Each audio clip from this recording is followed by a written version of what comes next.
हमारे एक बार फिर से आईटीआई एजुकेशन में, और जैसे कि आप लोगों को पता है हम लोग पढ़ रहे थे वैद्युतिक सहायक सामग्री। क्या बढ़िया था गुरु। और हमने इसके लिए आप लोगों ने देख चुके थे कि इसका परिचय क्या होता है, परिपथ के मुख्य अवयव क्या क्या होते हैं, साथ ही सक्रिय अवयव के गुणों के बारे में हमने चर्चा की थी।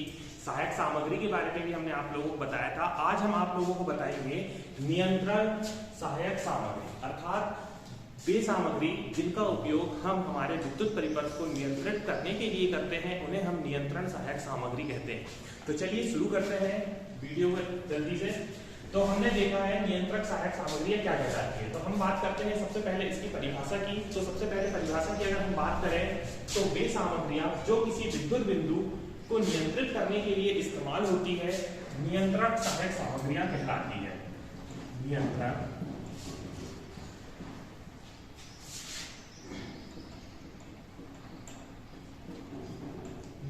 सहायक सामग्री कहलाती है। ये अगर हमें किसी भी विद्युत परिपथ को नियंत्रित करना है, जैसे कि आप लोगों को पता होगा आपके घरों में भी लैंपों को आप ऑन ऑफ करने के लिए स्विच का प्रयोग करते हैं, तो वह भी एक नियंत्रक सहायक सामग्री कहलाती है। तो हम देखेंगे इसके लिए कौन कौन सी हमें नियंत्रक सहायक सामग्रियों को देखना है। जैसे कि आप लोगों को पता होगा स्विच, रेगुलेटर, ये सारी की सारी नियंत्रक सहायक सामग्री में आते हैं। तो हम पढ़ते हैं switch, regulator, MCB, IC, dB आदि। तो हम एक एक को बहुत ही अच्छे से देखेंगे कि किस किस प्रकार की स्विच हमें देखनी है, किस किस प्रकार का रेगुलेटर हमें देखने हैं, एमसीबी, आईसी, डीबी क्या होती है। तो सबसे पहले हम देखते हैं स्विच के बारे में।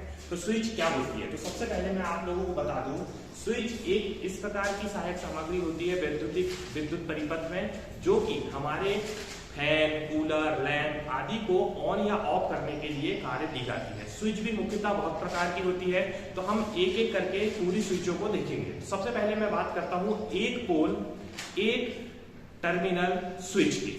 तो हम बात कर रहे हैं स्विच की, तो स्विच में हम देखेंगे एक पोल एक पथ स्विच, जिसको इंग्लिश में हम कहते हैं single pole single terminal switch. ठीक है, तो एक पोल एक पथ स्विच। तो जैसे कि सबसे पहले अगर मैं बता दूं आप लोगों को, एक पोल एक पथ स्विच जो होती है ये सबसे आम स्विच होती है, हर जगह इसका उपयोग आपको देखने को मिलेगा। इसका हम बात करें तो इस पे हम कुछ पॉइंट की बात करते हैं। तो सबसे पहला अगर हम बात करें इसके बिंदु की, तो यहाँ आम स्विच होती है, मतलब कि हम इसका उपयोग हर जगह करते हैं। साथ ही अगर हमें एक लैंप को ऑन या ऑफ करने की आवश्यकता है,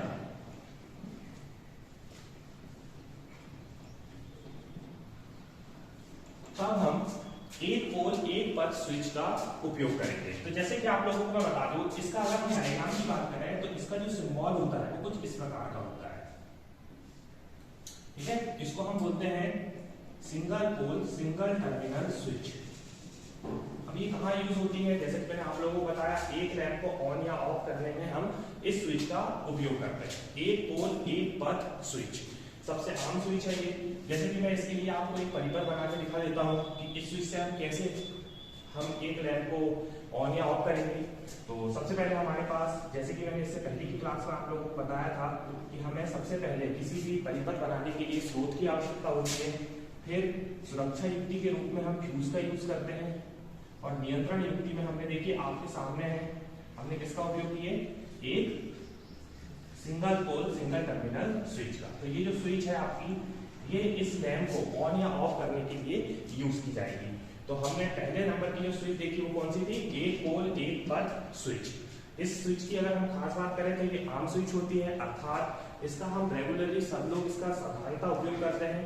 एक लैंप को ऑन या ऑफ करने के लिए हम इस स्विच की आवश्यकता होती है, इसको कोई दिक्कत नहीं है आप लोगों को। चलिए हम बढ़ते हैं अगली स्विच की तरफ। तो अगली जो हमारी स्विच है, दूसरे नंबर की जो स्विच है हमारी, वो है एक पोल दो टर्मिनल स्विच। एक पोल द्विपथ स्विच, इसी को अगर हम इंग्लिश में बात करें तो इसको बोलते हैं single pole double terminal single pole double terminal switch. अगर हम बात करते हैं इस जिस प्रकार आपने देखा कि इस स्विच का सिंबल इस प्रकार से होता है, तो उसी प्रकार हमें पता भी होना चाहिए कि एक पोल द्विपद स्विच का सिंबल किस प्रकार से होता है। तो देखिए इस स्विच का सिंबल कुछ इस प्रकार से होता है। इसमें होता क्या है, इस पे 3 टर्मिनल होते हैं। जब हम इसके पीछे की तरफ पलटाएंगे तो इस पे 3 टर्मिनल होते हैं। तो इसमें जो टर्मिनलों पीछे जो टर्मिनलों की संख्या होती है ये 3 होती है। लेकिन अगर हमसे पूछा जाए तो ये वाला इस पर फेस हमेशा कनेक्ट होगा। जब बटन बंद होती है तो ये इससे कनेक्ट होती है। ध्यान से समझिएगा, जब बटन बंद होगी हमारी, जैसे कि आपको बटन बंद या चालू करना है, तो जब बटन बंद होगी तो ये इससे कनेक्ट होगी, और जैसे ही हम बटन चालू करते हैं तो ये इससे हटकर इससे कनेक्ट हो जाती है ना। तो इसलिए इस स्विच का उपयोग हम वहां करेंगे जहां हमें एक लैंप को दो स्थानों से ऑन या ऑफ करना हो।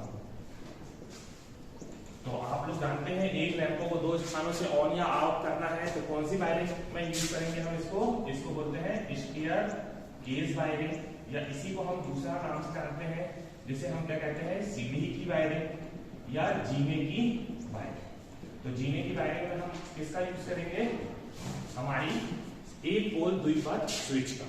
ये स्विच आपको खास तौर पर उसी के लिए बनाई गई है जब हमें एक लैंप को 2 स्थानों से कनेक्ट करना हो। तो चलिए तो मैं इसके लिए आपको थोड़ा सा वायरिंग करके दिखा देता हूँ, इसका भी डायग्राम बता देता हूँ। तो इस प्रकार करेंगे, जैसे कि हमारे पास ये एक लैंप है, ये हमारा, इसे 2 जगह से हमें कंट्रोल करना है। तो ये दो जगह से, अब देखिए मैंने आप लोगों को बताया था इसमें कितने टर्मिनल होते हैं, इसे हम 2-वे स्विच के नाम से भी जानते हैं।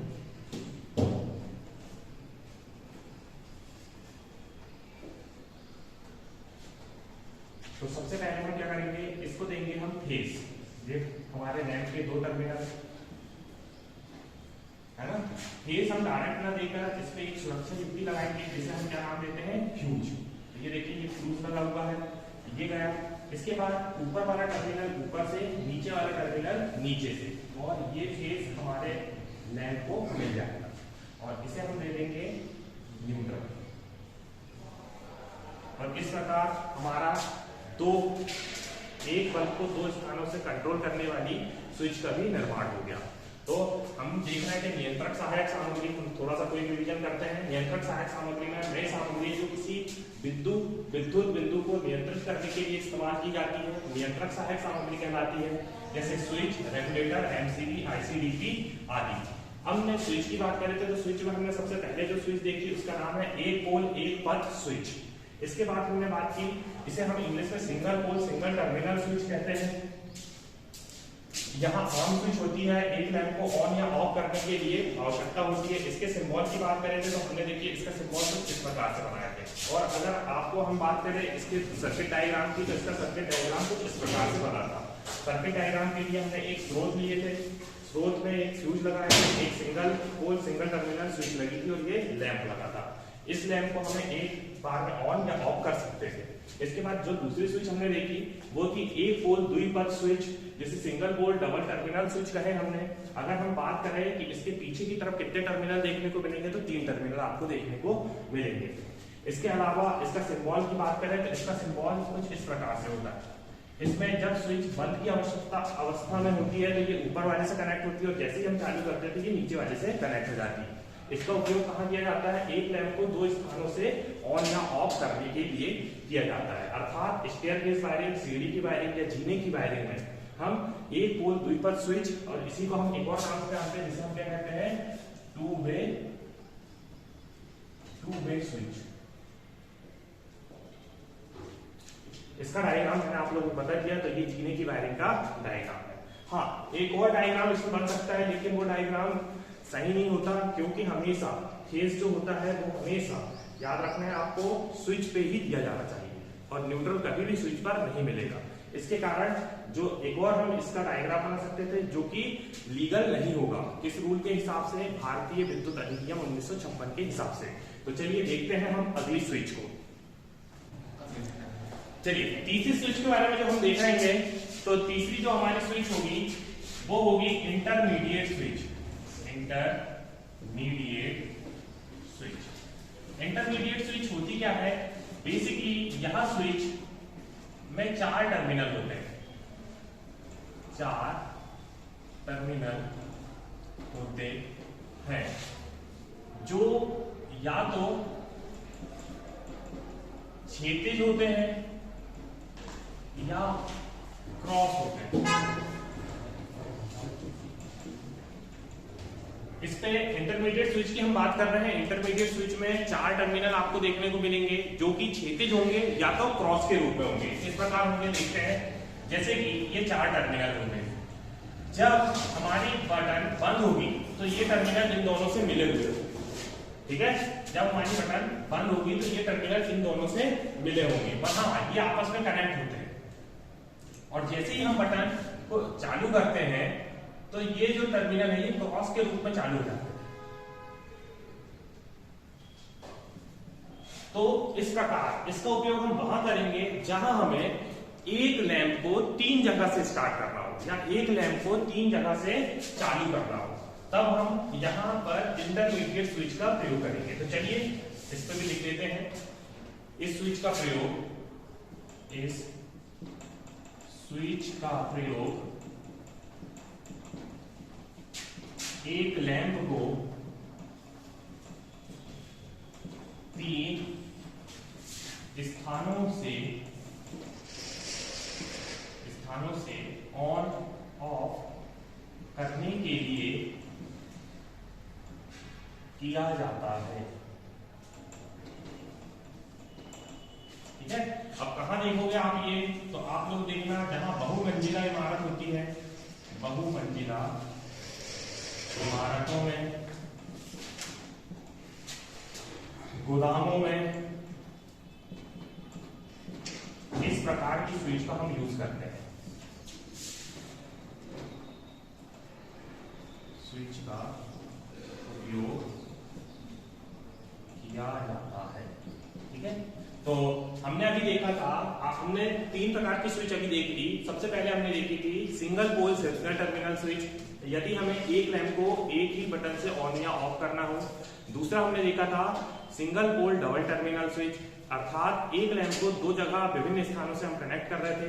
उसके बाद तीसरी स्विच हमने देखे इंटरमीडिएट स्विच। इंटरमीडिएट स्विच से हम एक लैंप को 3 स्थानों से प्रयोग करते हैं।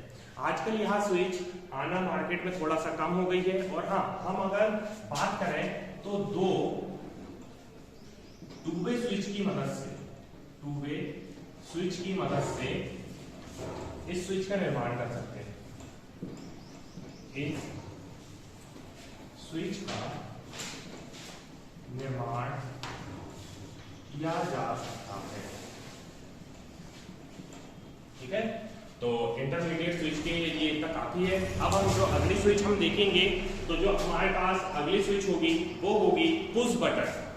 तो चलिए देखते हैं, चौथे नंबर की जो स्विच है वो है पुश बटन। तो 4th नंबर की जो स्विच हम देख रहे हैं उसका नाम है पुश बटन। तो आप लोगों ने नाम जरूर सुना होगा पुश बटन का।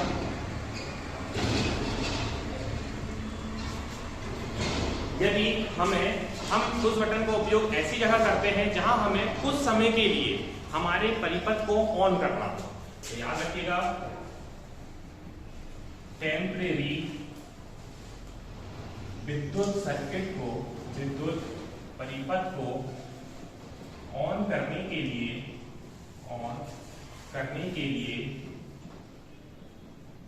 उस बटन का उपयोग किया जाता है। अब देखिए, जैसे कि हमने, जब तक हम इस पुश बटन को दबाए रखेंगे तब तक में परिपथ में धारा प्रवाहित होती रहेगी, और जैसे ही हम छोड़ देंगे तो बटन खुद ब खुद ऑफ हो जाएगी। अर्थात इस पे एक स्प्रिंग लगी होती है जो कि यहाँ ऐसा करती है। अर्थात हम कह सकते हैं कि टेम्परेरी, जब तक हम इस पर क्या करेंगे, जब तक पुश बटन को दबाते हैं तब तक परिपथ ऑन रहता है और जब हम उस बटन को छोड़ देते हैं तब परिपथ स्वतः ऑफ हो जाता है। ठीक है, तो पुश बटन एक प्रकार से हम कह सकते हैं कि यह टेम्परेरी विद्युत परिपथ पे धारा प्रवाहित करने के लिए है। जब तक हम इसे दबाएंगे तब तक यह परिपथ पे धारा प्रवाहित करते रहेगी और जैसे ही हम इसे छोड़ देंगे तो ये धारा परिपथ पर देना बंद कर देगी। इस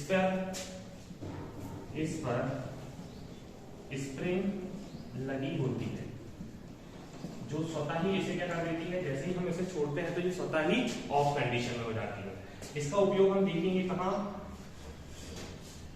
बजर में, घंटी में इसका उपयोग किया जाता है। जहां आपने देखे होंगे किसी भी बजर को दबाना हो या घंटी बजाना हो तब हम पुश बटन का उपयोग करते हैं। तो ये थी पुश बटन। इसके बाद हम देखते हैं अगली पांचवी, सीलिंग बटन या इसको बोलते हैं सीलिंग स्विच। ये छत पर लगाई जाने वाली स्विच होती है, छत पर लगाई जाने वाली स्विच होती है। जब इसे नीचे खींचते हैं तब ऑन तथा दूसरी बार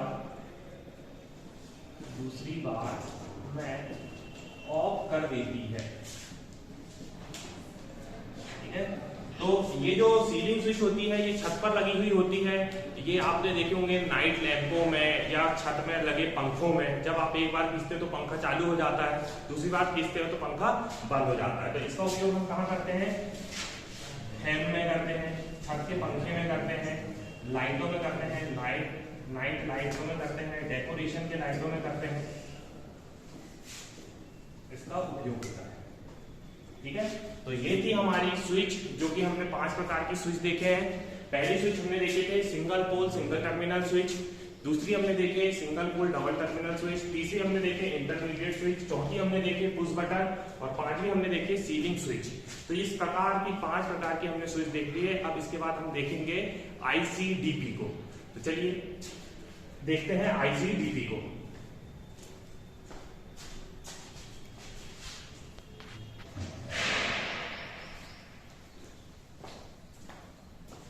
तो अगला जो हमारा स्विच है वो है 2 पोल आयरन प्लेटेड स्विच। इसी को हम डीपीआईसी या आईसीडीपी के नाम से जानते हैं। इसका जो पूरा नाम होता है, विस्तृत नाम, इसे हम कहते हैं iron plated double pole switch. जैसे कि आप लोगों को दिख रहा होगा कि 2 पोल आयरन प्लेटेड स्विच, इसका उपयोग हम सिंगल फेज एसी या डीसी सप्लाई लाइन के लिए मेन स्विच का कार्य करता है ये। अर्थात हमें जहां सिंगल फेज एसी या डीसी है उसके मेन स्विच का कार्य करवाते हैं हम आईसीडीपी से। इस पे जो बाहरी आवरण जो होता है इसका, ये आयरन अर्थात लोहे का बना होता है। इस पे फ्यूज लगे हुए होते हैं जो कि साधारणतः किटकैट फ्यूज का हम यूज करते हैं। इसके अलावा ये हैंडल है। तो आईसीडीपी के बारे में मैं आप लोगों को बता दूं, यहाँ सिंगल फेज एसी एवं डीसी सप्लाई लाइन के लिए मेन स्विच का कार्य करता है। प्रत्येक लाइन की श्रेणी में एक फ्यूज लगा होता है। जैसे देख सकते हो आप, प्रत्येक लाइन की श्रेणी क्रम में या सीरीज में आपको एक फ्यूज लगा दिखता है। इसका एक स्विच फेज लाइन में और दूसरा स्विच न्यूट्रल लाइन के साथ ऑन या ऑफ करता है। यहाँ से हम फेज देते हैं, यहाँ से न्यूट्रल देते हैं। जैसे ही हम हैंडल को उठाते हैं तो ये इसे चालू कर देता है और जैसे ही हम हैंडल को छोड़ते हैं तो ये इसे बंद कर देता है। अर्थात इसका जो एक स्विच होगा वो फेज लाइन और दूसरा जो होगा वो न्यूट्रल लाइन के लिए होगा। ये स्विच जो होते हैं ये 15 एम्पियर से 200 एम्पियर और 250 से 650 वोल्ट तक के लिए बनाए जाते हैं। तो ये था हमारा आईसीडीपी। अब हम देखते हैं आईसीडीपी की और कुछ खास बातें। इसका जो बाहरी कवर होना चाहिए याद रखना है आप लोगों को, इसका जो बाहरी कवर होना चाहिए इसे आप अर्थ जरूर करें। तो इसके लिए एक पॉइंट और देख लेते हैं कि बाहरी कवर अर्थ होना चाहिए, बाहरी कवर अर्थ होना चाहिए। चलिए बात करते हैं आईसीडीपी के बाद अगले स्विच की, जो है आईसीटीपी।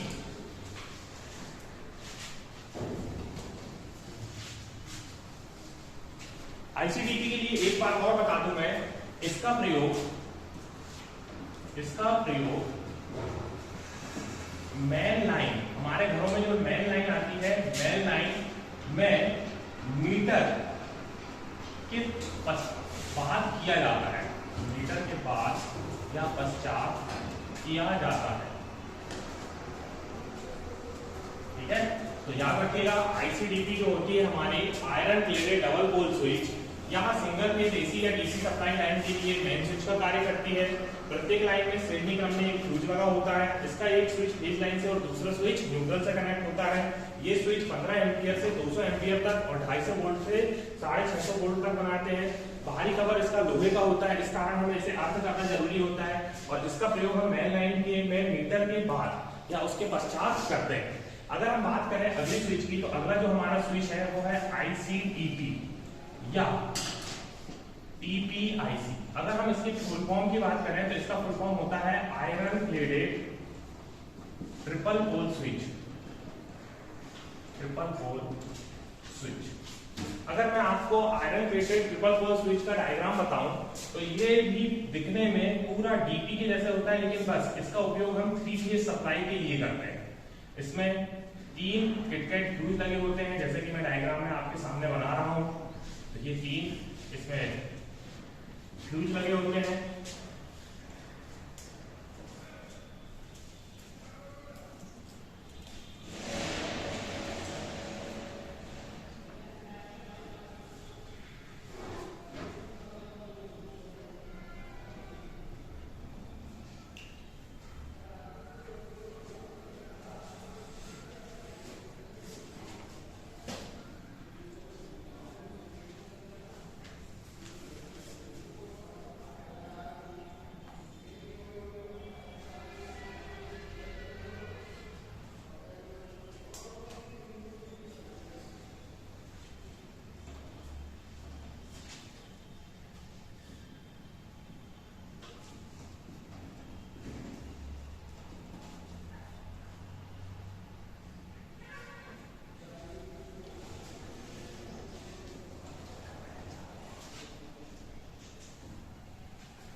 तो देख सकते हो आप आईसीटीपी जो होता है, यहाँ टीपीआईसी या आईसीडीपी जो होता है iron plated double pole switch होता है। अर्थात इसका उपयोग हम सिंगल फेज के लिए करते हैं, जबकि इसका उपयोग हम 3 फेज सप्लाई के लिए करते हैं। तो हम कह सकते हैं कि यहाँ 3 फेज एसी मेन लाइन के लिए मेन स्विच बोर्ड का कार्य करता है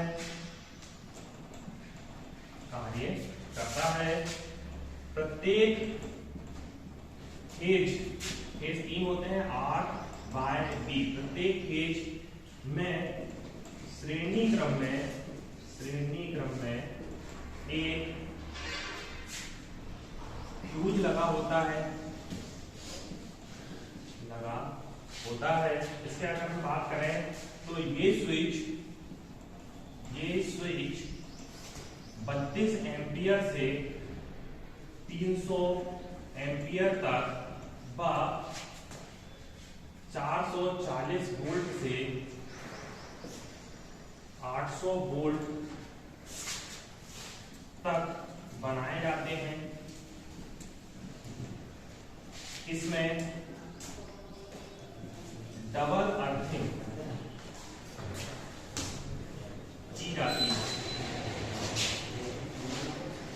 जैसे अगर हमारे पास सिंगल फेस लाइन है, जैसे कि आपके घरों में लाइन आई है, तो आप आईसीडीपी का यूज करोगे क्योंकि आप घरेलू काम में यूज कर रहे हैं, आपको सिंगल फेस की। लेकिन अगर आप जैसे आपके घरों में थ्रेसर, चक्की में मोटर आदि में आपको यूज करना है, तो आपको आईसीटीपी स्विच का यूज करना पड़ेगा। आईसीटीपी का पूरा नाम होता है iron plated triple pole switch. इसका भी सेम ही वर्किंग है, इसका प्रयोग भी हम मेन लाइन में मीटर के बाद ही करते हैं। तो ये थी आपकी सातों स्विच, छठवीं आईसीटीपी और सातवीं आईसीटीपी। तो अब हम देखेंगे इसके बाद को शेट ठोक दीजिए महाकाल का, दबा के लाकर शेट ठोक दीजिए, 5000 लौटे दिख जाना चाहिए। ये 4000 के लिए मैं यहाँ पे नहीं खड़ा हूँ।